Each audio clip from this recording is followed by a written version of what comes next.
Welcome to the Sales to CEO podcast. This is your host, Louie Herron. It is my personal mission to coach, motivate, and inspire you to go from salesperson to dealer principal or any position you desire. Stop making the excuses and let's start making the adjustments to the future you want and deserve. Today we're talking about how do you start your week and why you need to look at changing it. Hello, what's going on? Sales to CEO family. Listen, why in the world would you need to change your week? I want you to think about something for a minute. How you start your week is critical. Even more specifically, how do you start your day? Well, all of it ties together. And I think when you talk about change, when you talk about behavioral change, you're talking about getting better, talking about improving.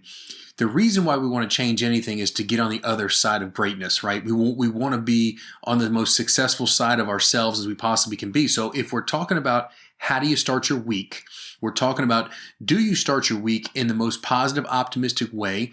Do you even look at your week in advance? How do you start your day? Right? Those 7 days compound to make your week. So we want to get into that. And again, I know you're saying to yourself, okay, how does this come back to selling cars? Look, guys, it is all about life change. It's all about professional change, which is all about relational change, spiritual change, you name it. All that change will go back into what you do in the car business and how you perform on a daily basis.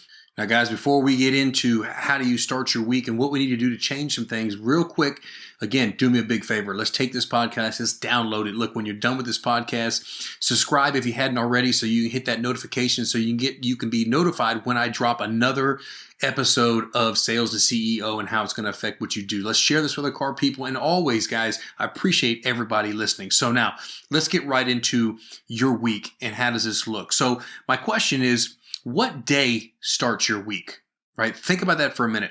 A lot of people think the beginning of the week is Monday. I always look at really Sunday is what sets the tone for my week. And here's why. One of the major things I think we can do, and again, when I'm vigilant about this, I am extremely focused and tunnel vision when I'm in line with what I'm about to share with you on a weekly basis. But this is what I call course correcting. This is when you look back, you take a reversal and look at the prior week, see what happened, see what went well, see what pitfalls happened, see where you could have improved. Sunday is typically the day where you have a moment of rest. You can have an opportunity to sit back and analyze. Obviously, it's family day for most of you. But again, at the same time, that's a day where you can course correct. You can journal and write the prior week of what happened, do a review, and set up what's coming for the new week. So again, I will ask you, do you course correct every Sunday? Do you kind of recap your week every single week? If you don't, it's a golden opportunity for you to start making some of that positive change on how you start your week. Again, my week starts on a Sunday. That's when I prepare for the following week, and I'm encouraging you to do the same thing. Now, let's talk about Monday. You first wake up. You're ready to go. It's Monday. Is the first thing you do is grab your phone? First thing you do is go on social media? First thing you do is maybe check your email? Look, I get it. Most people do that. And again, I don't even think that's necessarily a bad thing or a wrong thing to do. What I'm isolating is you're getting ready to start your week, your physical week on Monday morning. You're waking up. You really need to take a hard look at the conversation as you roll out of bed. What is it? I'll tell you, like, for example, when I'm getting up and I'm going to the gym in the morning times and I'm in that zone, when I have those moments where I'm in that zone and getting up at 6 or, 5:45 or whatever, I'll be the first to tell you that first conversation, ooh, that bed is warm. Man, I don't want to get out of the bed with my baby. Like, I'm comfortable. I'm cozy, man. I feel fantastic. And when that alarm goes off, I never feel like I have enough sleep. And I got to realize that my body's getting ready to go through some activity. And so I feel every ache and pain inside of me, right? I don't know if you relate to that, but here's the deal. The bottom line is it's the conversation I have with myself that either gets me out of that bed or keeps me in that bed, right? So when I wake up, I want you guys to consider the first thing you do is you own the conversation that you have with yourself, okay? Remember, top producers. Let me tell you a study that Norman Vincent Peale did way back in the day, real simple, what top producers think about. They think about what they want. That's their dominant thoughts are their goals, priorities, actions, activities. Let me say that again. Top producers think about what they want, not what they don't want. Their dominant thought process is about their goals, priorities, actions, and activities. So again, You want to absolutely consume yourself with having that mindset. So when we start our day, what we want to make sure is we're avoiding negativity, number one. And number two, starting it and having something that actually gets the day going in a positive direction. That could be a consumption of a podcast. That could be a consumption of a book. That could be some prayer time, meditation, maybe a video, whatever it may be for you. Obviously, exercise could be in the equation. If you don't go to the gym or can't go to the gym, and maybe you can get up and take a walk. I mean, any way you can kind of get your body moving. But I will tell you, you must tell yourself, okay, you must tell yourself that I am not going to subject myself to whatever it is right now that's in a negative light. It's funny because my wife, a lot of times when I will start to maybe penetrate an argument, she will stop me in my tracks and she will say, no, I'm not going to subject myself to this conversation right now. And like that quick, it stops. Right. So my point is you have to have that kind of control on yourself to understand that you're not going to accept or have that type of conversation with yourself that's not going to contribute in the way you want to go. It's Monday morning. What do we say? I own this day. It's a great day to be alive. It's Monday, right? We think about for a moment some gratitude. Talk about the most powerful emotion you can have is gratitude. You cannot hold a negative thought and a gratitude thought at the same time. It's impossible. Okay. So again, it's extremely hard to be negative when you're grateful, right? So if you think about when your morning starts off bad, what happened? Like, can you choose to get over it? Right? Because remember, this is going to affect your whole day. And if you don't catch it, it turns into your whole week. You really and truly can catch it the whole time. When you think about what you want, it does two things. Number one, you feel in control. Number two, you feel happy. Think about that for a moment. When you think about what you want, not what you don't want, when you think about what you want, two things happen.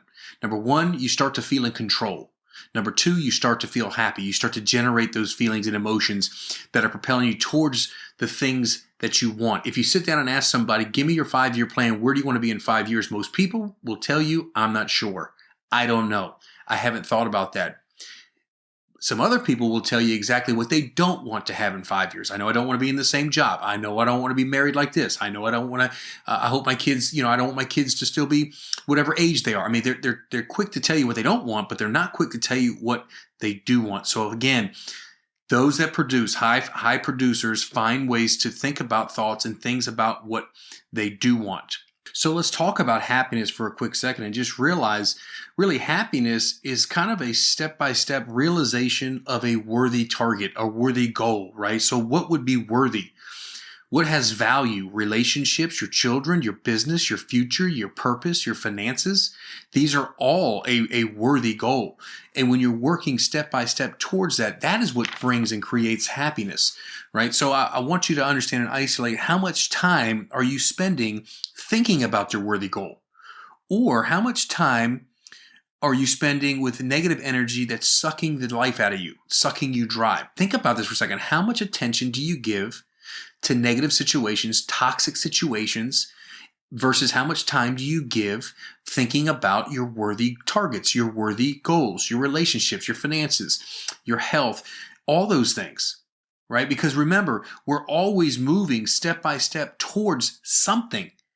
We're always moving towards something. You're always contracting or you're expanding. There's expansion or contraction. There's never standing still.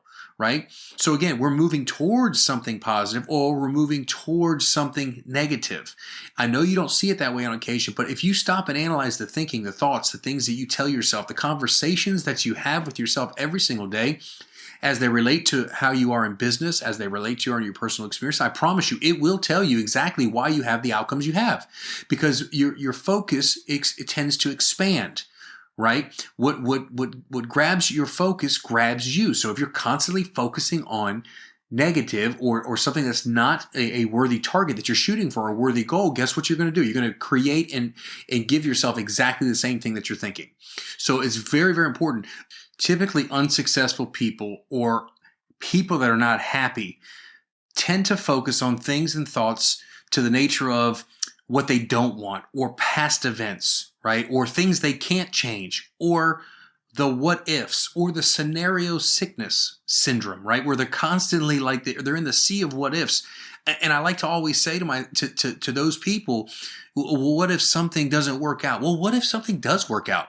I mean, why would you plant scenarios of things that possibly could go wrong and again, attract all that negativity and toxicity to you, right? So again, these thought processes are critical, and typically unsuccessful people always concentrate on blaming and also things that make them angry or sad, or for the most part, looking in that rearview mirror versus looking at the big windshield. They're not looking forward, they're looking backwards. They're contracting and they're not expanding.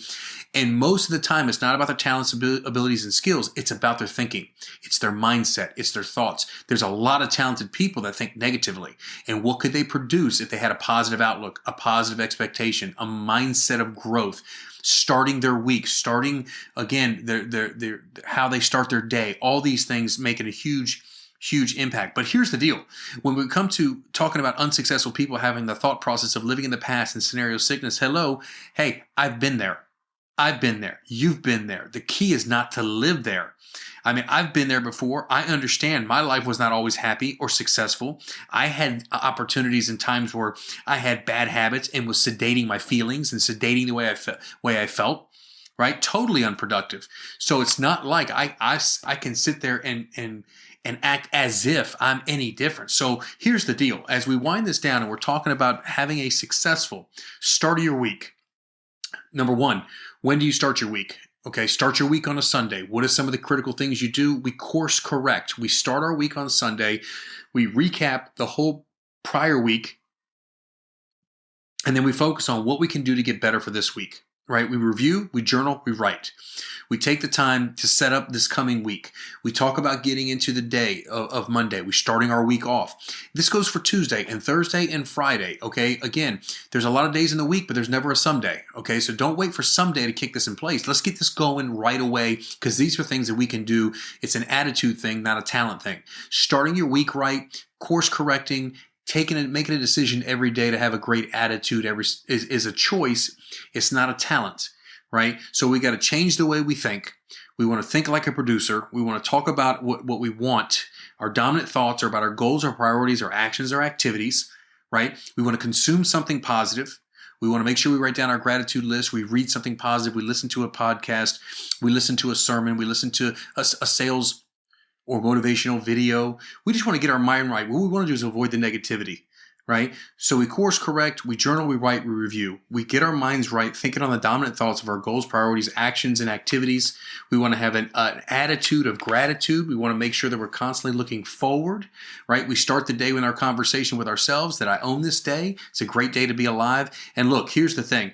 We want to talk about that happiness again, and it's a step-by-step process towards a worthy goal. So as you start your week, put down what the goals are going to be for the week. What are the targets you're trying to hit? What are you working on step by step, right? In your relationships with your children, in your business, in your finances, in your spirituality, in your health, in your future, in your purpose. Look, it's an endless opportunity. And in the end, Sales to CEO University, you selling more cars, you advancing your career in the car business, you doing the things you need to do, growing in the car business, all of this takes place when you start your week off right. All of this takes place when you make the choice and decision to have your target and your dominant energy and thinking process about the things you want.